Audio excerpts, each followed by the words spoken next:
अतीक का अंत हो चुका है, लेकिन उसके आतंक का नहीं हुआ है। एक तरफ अतीक अशरफ इस दुनिया में अब नहीं है, लेकिन उनके गुर्गे लगातार लोगों को डरा रहे हैं। रंगदारी के मामले में उन पर कई केसेस दर्ज हो चुके हैं और हालांकि टीम जो है वो कार्रवाई की बात भी कर रही है, लेकिन वो लोगों को ब्लैकमेल कर रहे हैं, जमीन हड़प रहे हैं और अभी भी अतीक का आतंक जारी है। इसी पर खास रिपोर्ट।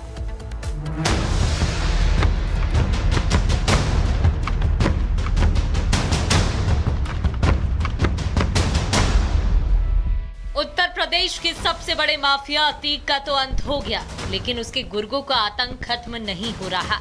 जमीनों पर कब्जा, अवैध वसूली और हत्या की धमकी, अतीक का गैंग अभी भी एक्टिव है। रस्सी जल गई, लेकिन अकड़ अभी भी बाकी है। माफिया अतीक की मौत के बाद भी उसके गुर्गे जमीनों पर कब्जा और प्लॉटिंग कर रहे हैं। जमीन कब्जे को लेकर पूरा मुफ्ती थाने में अतीक के गुर्गों के खिलाफ मुकदमा दर्ज हुआ है। मनोज भारतीय नाम का एक शख्स जो यहाँ पर पहुंचा, उसने एफआईआर में ये बात कही कि उसके दादा को प्रताड़ित किया गया, परेशान किया गया, मारा गया, उन्हें बंधक बनाया गया। ये मामला सन 2001 से चला रहा था, जब अतीक और जो उसका साड़ू है इमरान रिश्तेदार मिलकर उस शख्स को बंधक बनाया था और तब से जमीन को हड़पने की कवायद लगातार चली आ रही है।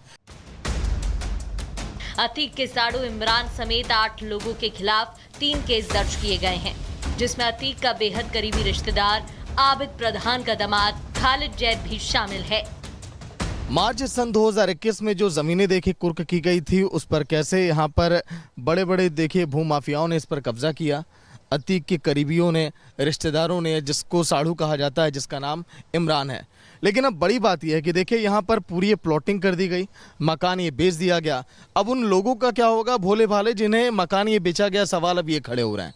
देखिए मकान तो ये बेच दिए गए, लोगों ने खरीद लिए। इस पूरी गली में लगभग इसी तरह से जो है अवैध प्लॉटिंग के जरिए, हालांकि यहाँ पर प्रशासन की टीमें पहुंची, भारी संख्या में पुलिस बल भी यहाँ पर पहुंचा। अब देखिए यहाँ के लोगों को नोटिस भी जारी किया गया है। अतीक गैंग ने जबरन डरा धमकाकर जमीन पर कब्जा किया।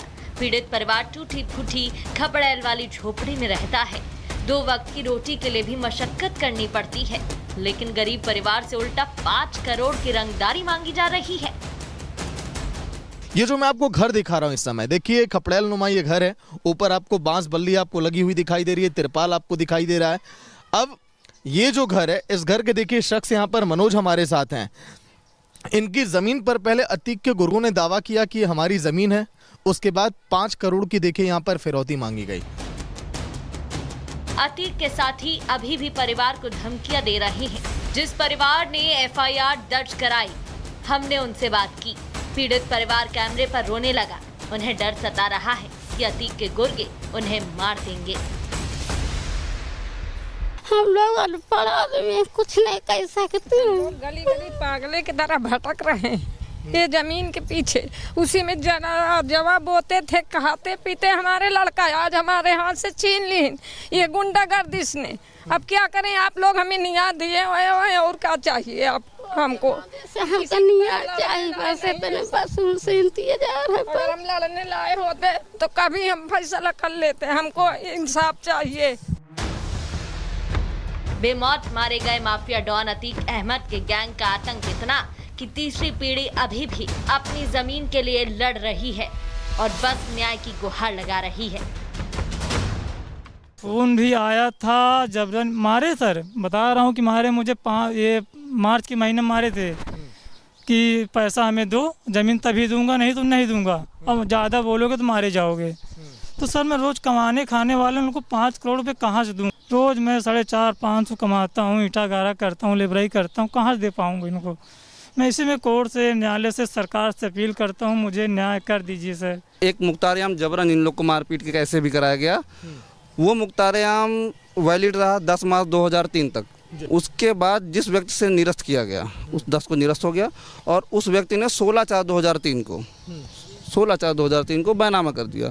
साजिश देखिए, जिसने बैनामा कराया, क्योंकि कोर्ट में साबित ना हो पाए, कुछ ना हो जाए, अतीक अहमद कार्यालय के पास सन 2005 में उसकी गोली से छलनी करके हत्या कर दी गई।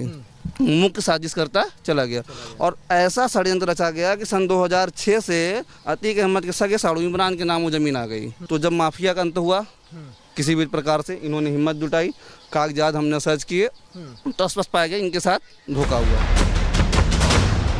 फिलहाल प्रयागराज में माफिया अहमद और उसके उसके भाई अशरफ की मौत के बाद भी गुर्गे और रिश्तेदार गैंग ऑपरेट कर रहे हैं, लेकिन इनका भी अंत जल्द होने वाला है।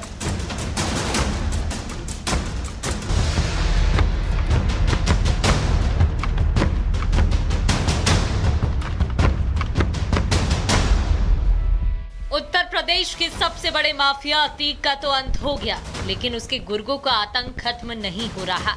जमीनों पर कब्जा, अवैध वसूली और हत्या की धमकी, अतीक का गैंग अभी भी एक्टिव है। रस्सी जल गई, लेकिन अकड़ अभी भी बाकी है। माफिया अतीक की मौत के बाद भी उसके गुर्गे जमीनों पर कब्जा और प्लॉटिंग कर रहे हैं। जमीन कब्जे को लेकर पूरा मुफ्ती थाने में अतीक के गुर्गों के खिलाफ मुकदमा दर्ज हुआ है।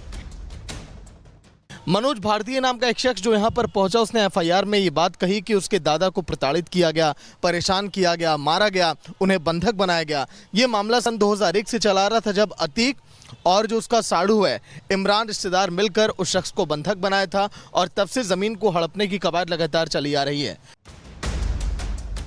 अतीक के साड़ू इमरान समेत 8 लोगों के खिलाफ 3 केस दर्ज किए गए हैं, जिसमें अतीक का बेहद करीबी रिश्तेदार आबिद प्रधान का दामाद खालिद जैद भी शामिल है। मार्च सन 2021 में जो जमीनें देखिए कुर्क की गई थी, उस पर कैसे यहाँ पर बड़े बड़े देखिए भूमाफियाओं ने इस पर कब्जा किया। अतीक के करीबियों ने, रिश्तेदारों ने, जिसको साड़ू कहा जाता है, जिसका नाम इमरान है। लेकिन अब बड़ी बात यह है कि देखिए यहाँ पर पूरी ये प्लॉटिंग कर दी गई, मकान ये बेच दिया गया। अब उन लोगों का क्या होगा, भोले भाले जिन्हें मकान ये बेचा गया, सवाल अब ये खड़े हो रहे हैं। देखिए मकान तो ये बेच दिए गए, लोगों ने खरीद लिए। इस पूरी गली में लगभग इसी तरह से जो है अवैध प्लॉटिंग के जरिए, हालांकि यहाँ पर प्रशासन की टीमें पहुंची, भारी संख्या में पुलिस बल भी यहाँ पर पहुंचा। अब देखिए यहाँ के लोगों को नोटिस भी जारी किया गया है। अतीक गैंग ने जबरन डरा धमकाकर जमीन पर कब्जा किया। पीड़ित परिवार टूटी फूटी खपड़ैल वाली झोपड़ी में रहता है। 2 वक्त की रोटी के लिए भी मशक्कत करनी पड़ती है, लेकिन गरीब परिवार से उल्टा 5 करोड़ की रंगदारी मांगी जा रही है। ये जो मैं आपको घर दिखा रहा हूँ इस समय, देखिए खपड़ैल नुमा ये घर है। ऊपर आपको बांस बल्ली आपको लगी हुई दिखाई दे रही है, तिरपाल आपको दिखाई दे रहा है। अब ये जो घर है, इस घर के देखिए शख्स यहाँ पर मनोज हमारे साथ हैं। इनकी जमीन पर पहले अतीक के गुर्गों ने दावा किया कि हमारी जमीन है, उसके बाद 5 करोड़ की देखिए यहाँ पर फिरौती मांगी गई।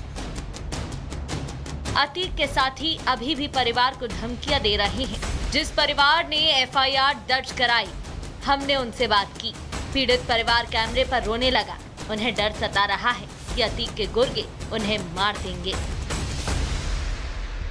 हम लोग अनपढ़ आदमी कुछ नहीं कह सकते हैं। गली गली पागले की तरह भटक रहे हैं ये जमीन के पीछे। उसी में जवाब बोते थे, खाते पीते हमारे लड़का आज हमारे हाथ से छीन ली ये गुंडागर्दिश ने। अब क्या करें, आप लोग हमें न्याय दिए हुए, और क्या चाहिए आप हमको? हमको न्याय चाहिए, बस इतने बस उनसे इंतजार है। अगर हम लड़ने लाए होते तो कभी हम फैसला कर लेते। हमको इंसाफ चाहिए।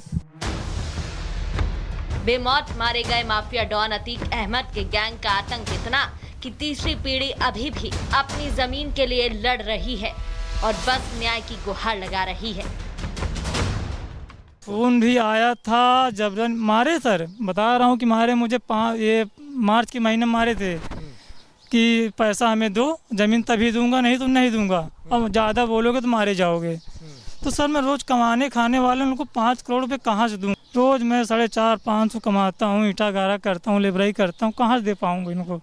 मैं इसी में कोर्ट से, न्यायालय से, सरकार से अपील करता हूँ, मुझे न्याय कर दीजिए सर। एक मुख्तारियाम जबरन इन लोग को मारपीट के कैसे भी कराया गया, वो मुख्तारियाम वैलिड रहा 10 मार्च 2003 तक। उसके बाद जिस व्यक्ति से निरस्त किया गया, उस 10 को निरस्त हो गया, और उस व्यक्ति ने 16/4/2003 को बैनामा कर दिया।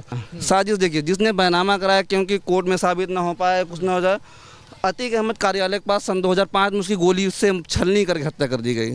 मुख्य साजिश करता चला गया, और ऐसा षड्यंत्र रचा गया कि सन 2006 से अतीक अहमद के सगे साड़ू इमरान के नाम वो जमीन आ गई। तो जब माफिया का अंत हुआ, किसी भी प्रकार से इन्होंने हिम्मत जुटाई, कागजात हमने सर्च किए, तो स्पष्ट पाया गया इनके साथ धोखा हुआ। फिलहाल प्रयागराज में माफिया अहमद और उसके भाई अशरफ की मौत के बाद भी गुर्गे और रिश्तेदार गैंग ऑपरेट कर रहे हैं, लेकिन इनका भी अंत जल्द होने वाला है। Bureau report, Republic Bharat.